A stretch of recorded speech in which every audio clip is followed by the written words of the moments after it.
We're ready to go. Okay. Good morning, everybody, and welcome back. And for you new people out there, subscribe. It's free and we appreciate it. So today we're going to work on a little Troy-Bilt mower.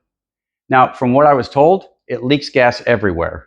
And it looks a little bit tired. It looks a little old, but it runs, but it leaks gas everywhere, according to what I've been told. So we're going to go through and we're going to replace the fuel line. We're going to clean the tank up real quick. And we're going to go ahead and clean out the carb. We're going to tear the carb down and rebuild it. If your mower is leaking gas and you follow these steps, in 15 minutes, your mower won't be leaking anymore and you won't spend more than $5 doing it. So let's get started. Well, the wheels aren't here yet, but if you ever wonder exactly what it takes to do this and how I pull off the zoom ins where I zoom way in really close, the trick to it is a lot of light. Lots and lots of light. So I'm going to do something we don't normally do. And we're going to turn the camera around for a second and show you what it looks like behind us while we're working. So that's over my shoulder. And you can see I sit on the bench right there. And I've got that light. I have to be careful not to stand up because I'll bash my head against that. But with enough light, your camera will zoom in really nice and tight. And that's the work area for me every time we do one of these. And when we move it over to the bench, we take the lights with us. Okay, let's get started. The first thing we're going to do is take this cover out of the way because we're going to have a top piece of linkage right here for our choke. It's just easier to get to with the cover off, and it's only a couple of screws holding it on. Now notice we've got a magnet right here that we put all our bolts on, and the reason we use it is only so that we don't lose them. So you see this little linkage right here is hard to get to through the cover. And you can work around it when you take the carburetor off, but it's just so much easier to just pull the cover off in the beginning. Now we're using a, what do we got, a 5/16, which we used to take everything apart. Let's see what we've got. Air cleaner. Yeah, it's a little bit dirty. It could probably stand a new one. So we're going to put a new air cleaner on this before we're done. But first, let's get our carburetor. And we're going to give her a good cleaning. The young lady that I got this from told me that this is it's a leaker. It's losing gas all over the place. Is there a screw there? Yeah, there it is. Some of these have a screw here, some don't. But this Quantum engine is just a rock star for lawnmower engines. It's been my favorite since I first started working on them. And part of the reason is it's pretty bulletproof. This motor is hard to hurt. If yours is leaking gas, then it's definitely worth saving. And you can see, now this choke linkage, try not to rattle it around too much because what will happen is it's on a little hook back here. And you'll have to take the bolts off and take this cover off and take the gas tank off if you happen to shake it off of that. Not the end of the world, but it's work you don't have to do. And now we're switching off. I think this is a 3/8. I think. Yep, it's a 3/8. So you're going to do 3/8 and pull these two screws off. Now, I know we haven't touched the gas line yet, and we haven't checked it to see if it's got gas. And it is completely dry, so we don't have to worry about kinking the gas line. There's one. And it got hung up in there. That's okay. Where's the other one at? There's two. We're going to make sure our screws go on our magnet. Now we're going to gently pull it off. And usually I would take the gas line off, but in this case, we're going to cut it.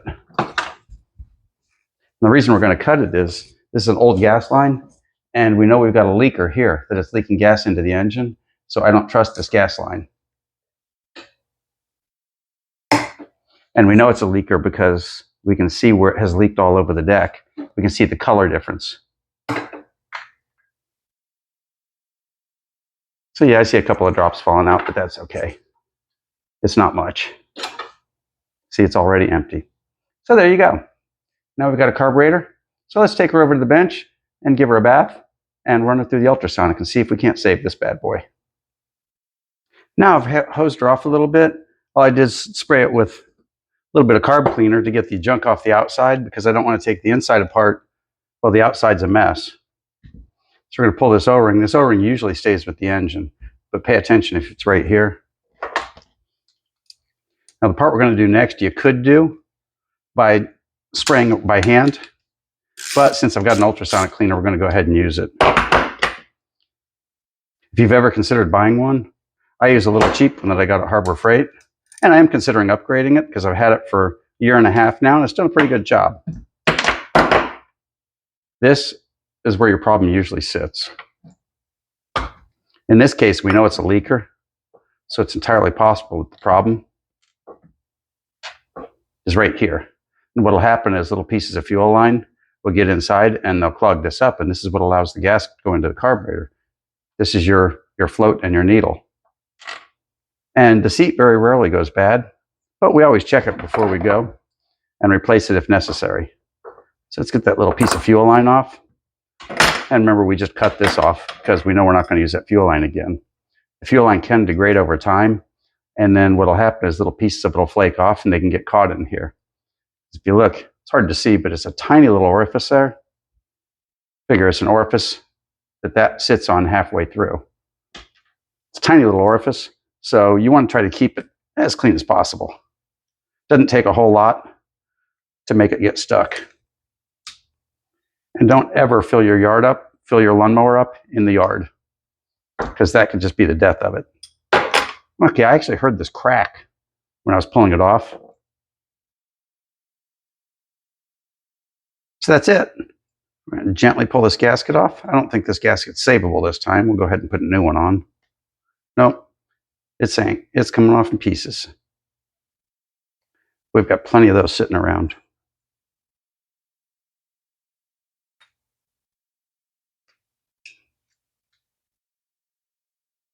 Okay.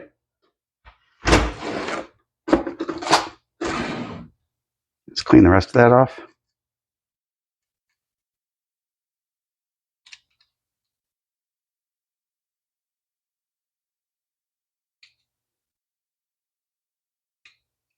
It doesn't have to be perfect because the ultrasonic will soften it up, and we can get the rest of it after we get it out. And that's our carburetor. So let's run it through the bath, and we'll be back in just a little while. Now that everything's been through the ultrasonic, let's go ahead and we're going to clean the jet real quick. When they talk about cleaning the jets, this is the little bolt on the bottom of the carburetor. And cleaning the jets is pretty much, in this case, it's already pretty clean because it's been through the ultrasonic. But you want to push through the little top hole right here. And you want to make sure that the side's not obstructed either. Where are you at? There you go. And so we're pushing a wire all the way through. And you can see this one's nice and clear. We didn't feel any obstructions going through. And now what I usually do is I blow into this little hole, and it should come out the sides. And it does. So we know that jet's nice and clear. And whenever you hear somebody say they're going to clean the jets on a carburetor, all they're doing is taking the bolt out of the bottom of the carburetor. This bolt, which goes right here, holds the bowl on. They take this bolt off and clear these little holes, and you've officially cleaned the jets. It's not nearly as complicated as it sounds. So now we know that this bad boy is way cleaner than it was before, and we know there aren't any obstructions or anything in it. We've cleaned it head to toe. So let's go ahead and put the needle and float back together and ease them into place. Did it go? No, it didn't go. There we go. Now we'll put the pin back in that holds the float. And on 90% of the modern mowers, you're going to have a little plastic float like this, and there's no adjustment of any sort to be had. So put that on. Now what we do is put our little washer back on our jet, our main bolt that holds the bowl on. There we go. Let's put it all back together. And we always say that if it doesn't start on the first pull, it's broken. Mowers that you pull 2 or 3 times to get them to start either have a priming issue, a choke issue, or this jet's a little bit clogged. It can get a little bit clogged. This carburetor is virtually identical on every Quantum engine ever made. And it's most likely that you'll have the bolt on that jet, unless it's a Honda. Hondas are a little bit different, and some other carburetors are a little bit different, but they're mostly the same. So let's carry this little set of fun back to the machine and get to work. Okay, if you took pictures and made notes and everything, this part will be pretty easy. I went ahead and took the old fuel line off because it was just shot. So we've got our new carburetor, well, our old carburetor. So we're going to put our new fuel line on. And this is plastic, so be gentle putting it on. I just sort of walk it around in circles. This line that is used on these Quantum engines is 1/4 inch inner, 1/2 inch outer.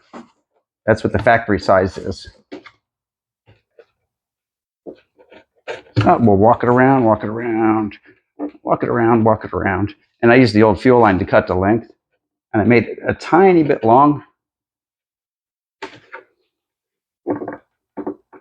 Okay, spin it around. There you go. Now our back end of our fuel line is in place at the tank. You can see we dripped a little gas while we were gone. Now when we put the carburetor on, the first thing we're going to do is hook the linkage to this. If you took pictures and you took it apart, this will be easy peasy. If you didn't take pictures, put it in this, in the little hole here. This is same on every Quantum engine in the world. Be really gentle when you do it. If you have to force it, you're doing it wrong.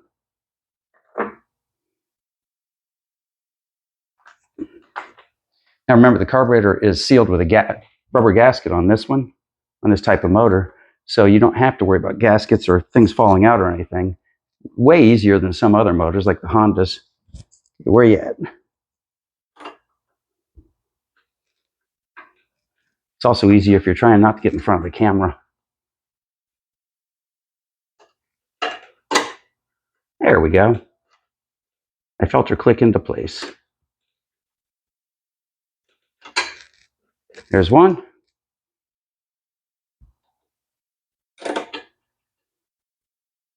And there's the other one, easy peasy.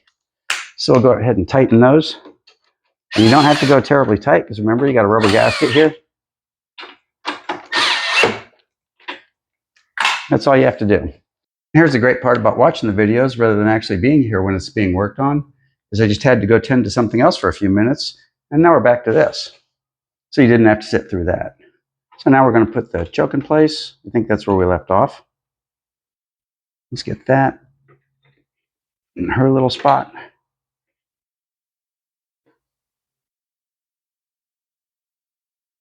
And if this ever gets stuck in here, push it in and turn it to your right, and it'll usually free up. I have them get stuck about once every 5 times. And there you go. And now we're moving nice and freely. That's what we want to see. So that's good to go. So the only thing we got left is to hook our new way too long fuel line on. But I left it so that I could cut just the end off while it was in place. So we'll go right about here. Remember, you can cut some off, but you can't cut some on. So don't accidentally cut it too short. It's okay if you cut it too long. There you go. That looks nice and tight. That looks really nice. Let's get our clamp back in place. And now what we have to do is put our air filter cover back on. I'll put our air base back on, then our air filter cover. Got a new gasket for that because that was looking a little ratty. And this is where saving all these bolts on the magnet starts coming in really handy.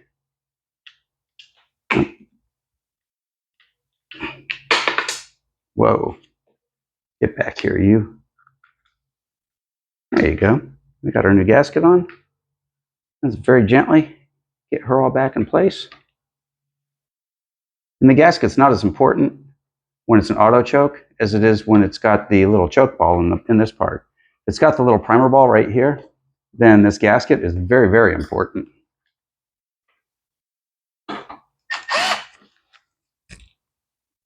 Oh, wrong one. There we go.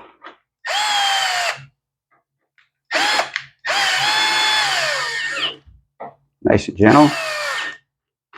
Remember, you're not proving anything, you're just setting a seal. You see, I cleaned it up a little bit just so we didn't have a whole lot of pollution.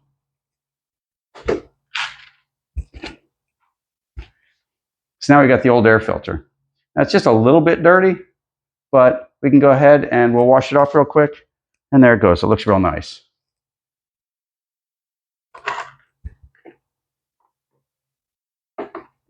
Figure as long as this thing's probably been around, it's probably earned a new air filter.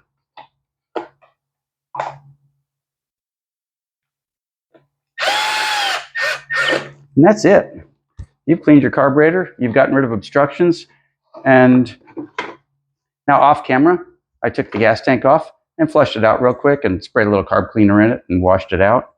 And that way I know that I don't have anything hanging around in the gas tank that might get me.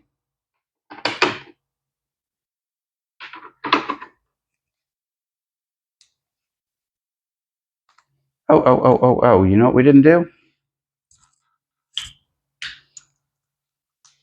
We missed one thoroughly unimportant screw.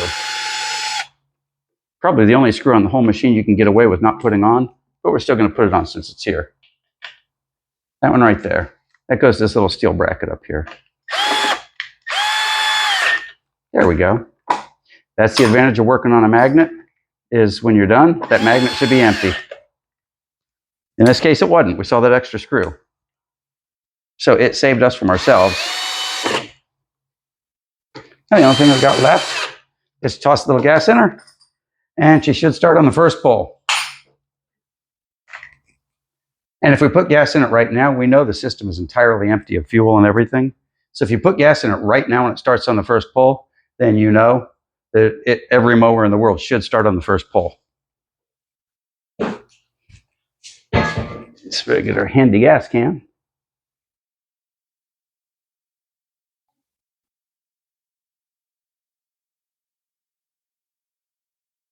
Oh, I need a little bit more than that. We need to at least cover the bottom of the tank.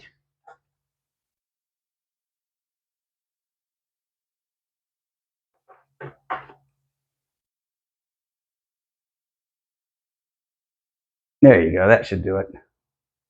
And it's got about a quarter of a tank in it now.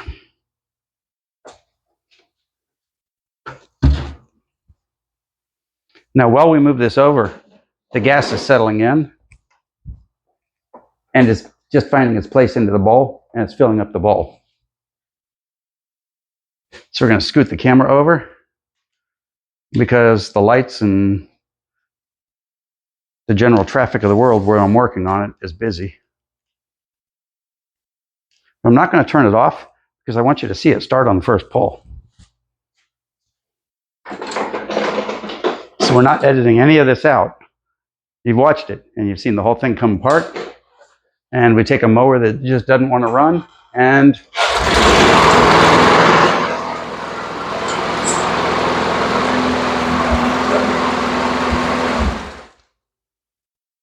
that's what it's all about, guys.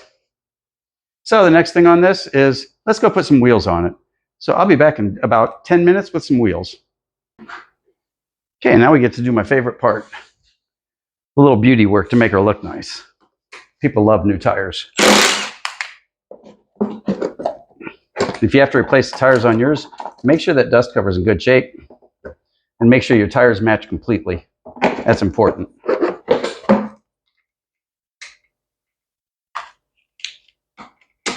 And that's about all there is to changing a tire on one of these. Let's go. Let me run around and do the other side.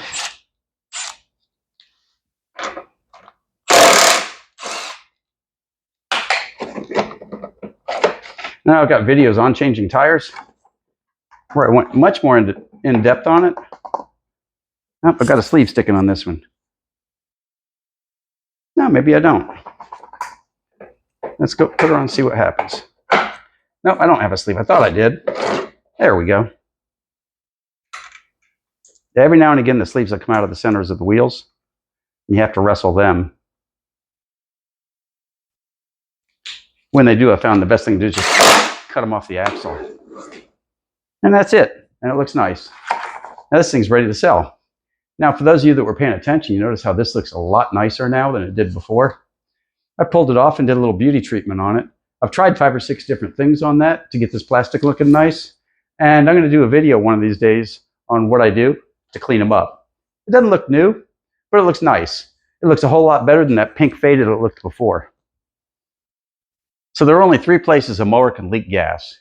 Either through the gas tank, having a crack or something in it, which you don't see very often at all. I've only seen one ever. Through a bad fuel line, or through the carburetor leaking gas through the float. And that would be when the needle gets stuck on some obstruction inside it. Usually if the needle gets stuck, half the time it's from people filling up the gas tank in the yard, and the other half the time is just the fuel line's just shot from old age and little pieces are flaking off and trying to get into the engine. So if yours is leaking gas, follow the steps we did here and it will take care of it. Thank you for watching and don't forget to subscribe. We'll see you next time.